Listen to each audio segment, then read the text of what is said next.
Lecture de l'Évangile de Jésus-Christ selon saint Matthieu. En ce temps-là, Jésus monta en barque, refit la traversée et alla dans sa ville de Capharnaüm. Et voici qu'on lui présenta un paralysé couché sur une civière. Voyant leur foi, Jésus dit au paralysé : « Confiance, mon enfant, tes péchés sont pardonnés. » Et voici que certains parmi les scribes se disaient : « Celui-là blasphème. » Mais Jésus, connaissant leurs pensées, demanda : « Pourquoi avez-vous des pensées mauvaises ?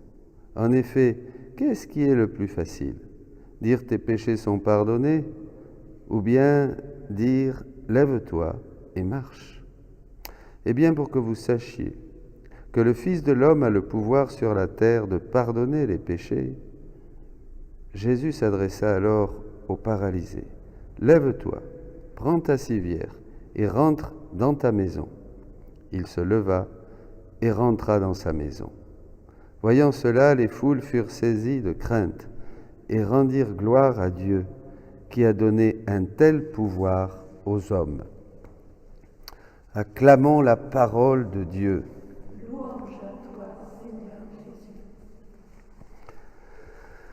Un bel épisode de la vie de Jésus, mes amis, ce paralysé sur une civière, plein de foi, ou la foi de ses amis, peut-être ceux qui le portent, la sienne plus la leur. Plus il y a de foi, mieux c'est. Mais avec un peu, ça suffit de toute manière. La foi plaît-tant à Dieu. La foi plaît-tant à Dieu. Cette foi qui nous permet d'avancer, même avec nos pauvretés, nos misères, sans douter que Dieu interviendra au bon moment. Voyant leur foi, donc, confiance, mon fils, tes péchés te sont pardonnés. Il lui pardonne les péchés, et ensuite, pour montrer justement sa divinité et surtout cette œuvre de pardonner les péchés qu'il va accomplir par sa croix et par sa résurrection, en nous pardonnant, nous réconciliant avec le Père, il dit au paralysé de se lever et le paralysé rentre à la maison. Nous avons dans cet épisode de la vie de Jésus à peu près tous les éléments pour voir cette belle promesse du Seigneur, depuis le début jusqu'à la maison, c'est-à-dire le royaume de la divine volonté. La foi en Jésus nous donne le pardon des péchés. Le juste vivra par la foi. Le salut nous est donné par la foi en Jésus-Christ, par la foi en son message, par la foi en sa promesse, en ses promesses, et par la foi que par sa croix, par son sang, il nous réconcilie avec le Père et il met en nous le Saint-Esprit qui fait de nous des fils adoptifs. Donc par la foi, nous sommes réconciliés avec le Christ. Nos péchés sont pardonnés et nous avons la guérison de l'âme. La guérison de l'âme est quelquefois, comme signe ici, la guérison du corps. Et nous nous mettons en marche pour retourner à la maison de Dieu, le palais royal, le royaume de la divine volonté.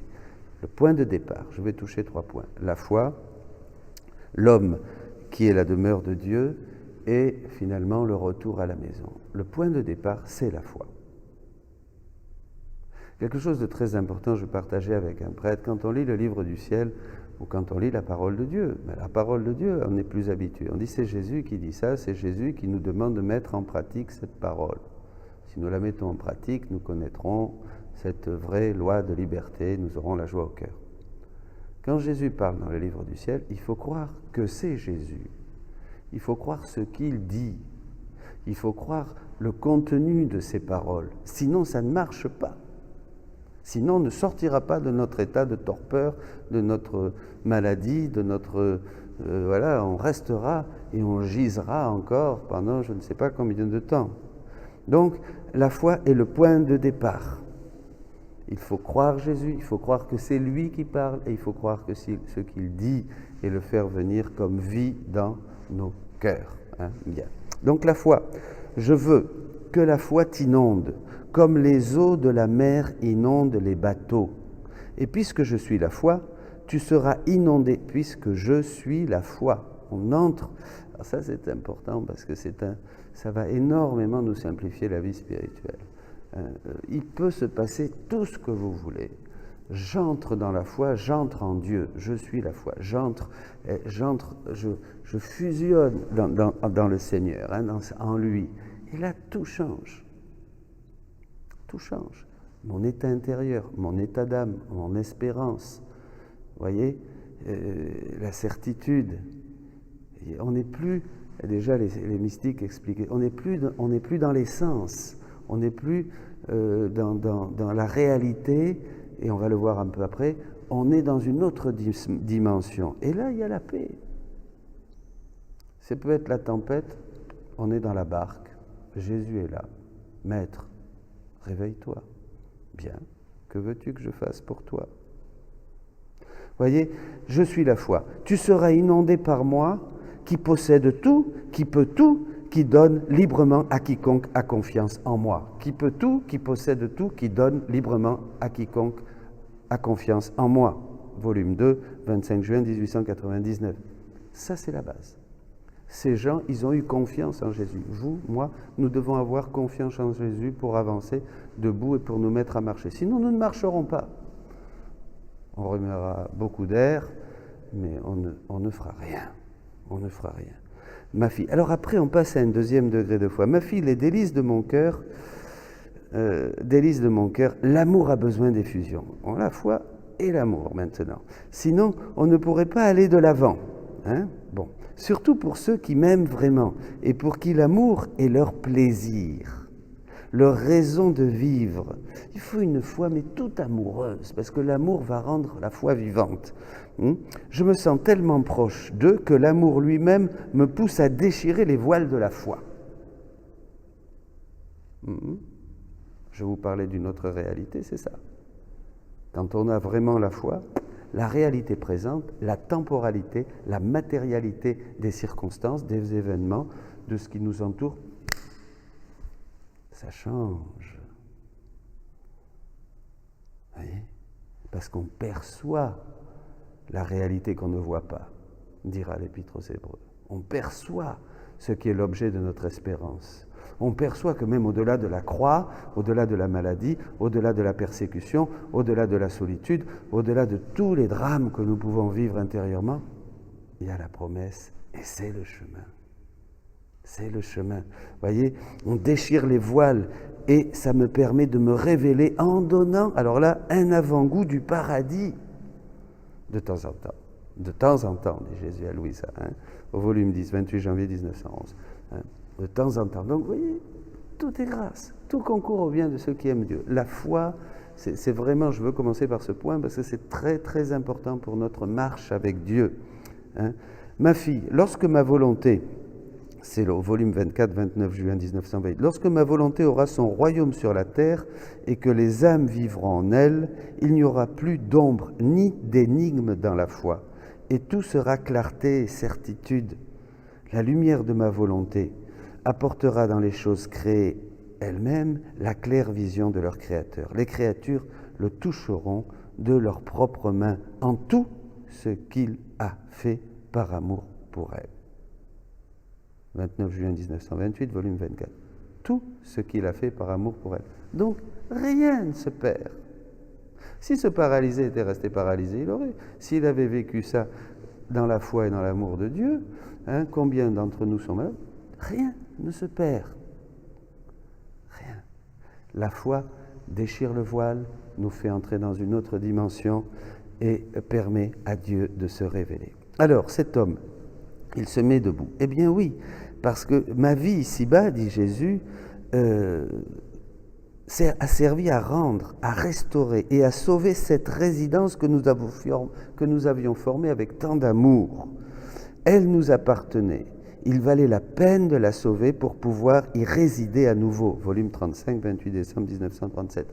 Voilà, Jésus vient pour nous sauver, nous réconcilier avec le Père, ça c'est le premier temps, mais surtout pour sauver cette résidence.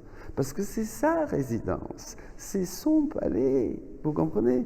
C'est pas que nous sommes des petites choses comme ça qu'on va sauver, et c'est son palais, cette résidence, cet homme paralysé qui représente la nature humaine après le péché. Elle est paralysée, elle est aveugle, elle est muette, tout c'est. Jésus dit dans un autre endroit du livre du ciel que tout toutes ces maladies, eh bien, il voyait les conséquences de la volonté humaine, qui a réduit à l'infirmité, aveugle, sourd, muet, cette nature humaine, cette femme courbée aussi de l'évangile de Luc.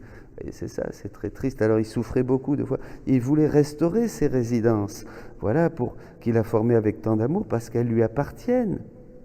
Et il était venu, il valait la peine de la sauver pour pouvoir y résider de nouveau, c'est-à-dire ce de nouveau, c'est-à-dire comme à l'origine, c'est-à-dire que l'homme soit vraiment ce temple de Dieu, ce temple de l'Esprit Saint, comme nous dira saint Paul, et comme nous le sommes avec cette grâce du baptême qui nous injecte, qui nous insère, qui nous greffe sur le Christ, mais qui n'est qu'un commencement.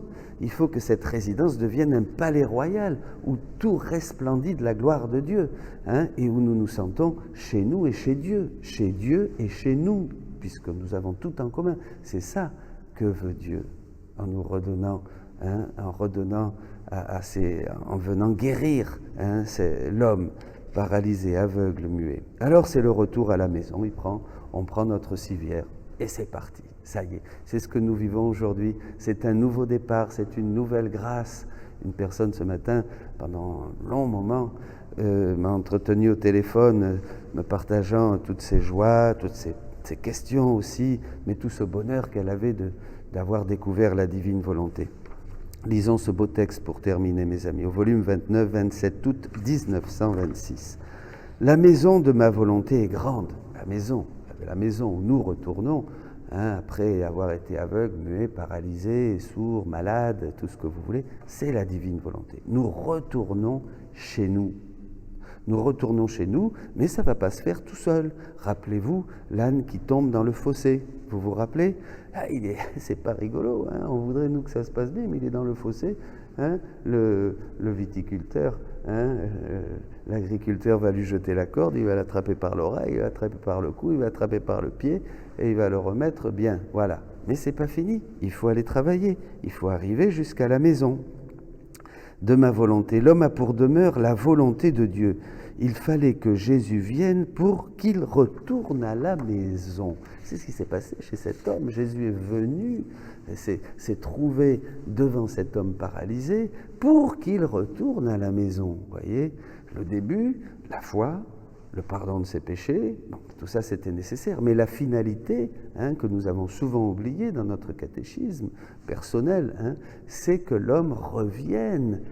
Tout ce qui a existé, tout ce que Dieu nous a donné, les sacrements, les saints, tout ça, c'est pour nous rapprocher et pour nous faire arriver à cette réalité que nous vivons aujourd'hui, le royaume de la divine volonté au milieu des créatures. C'est ça. Les sacrements ne sont pas une fin. C'est pas une fin, c'est pas une finalité. La finalité, c'est la maison de Dieu. Mon fils, voici le titre que tu donneras au livre de ma volonté. Le règne de ma divine volonté au milieu des créatures, le livre du ciel, le rappel des créatures dans l'ordre, la place et dans la finalité pour laquelle elles furent créées par Dieu. Tu vois, je veux que le titre même corresponde à la grande œuvre de ma volonté. Je veux que la créature comprenne que la place que Dieu lui a attribuée est dans ma volonté. Et tant qu'elle n'y sera pas rentrée, elle sera sans place, sans but, sans ordre, telle une intruse dans la création, n'ayant aucun avenir. Elle sera à la rue sans paix, sans héritage, à la rue sans paix, sans héritage.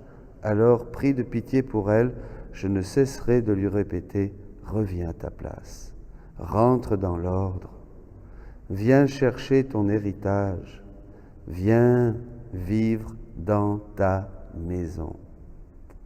Pourquoi veux-tu habiter une maison inconnue, occuper un terrain qui ne t'appartient pas? N'étant pas à toi, tu es malheureuse, devenant la domestique et la risée de toutes les choses créées. Tout ce que j'ai créé étant à sa place et en ordre et en parfaite harmonie avec tous les biens que Dieu a donnés. Tu es la seule à vouloir être malheureuse volontairement. Alors, réintègre ta place. C'est là que je t'appelle et tu attends. Par conséquent, celui ou celle qui se prêtera à faire connaître ma volonté sera mon porte-parole et je lui confierai les secrets de son règne. Mes amis, soyez bénis. Jésus nous a visités, nous avons foi en son amour, il nous a guéris et même en titubant un peu comme le peuple d'Israël, nous avons commencé à marcher. Voilà. Eh bien, affermissons-nous dans cette marche par la foi, comme dit l'apôtre Paul. Nous marchons par la foi et nous allons de retour à la maison, le royaume de la divine volonté. Soyez bénis.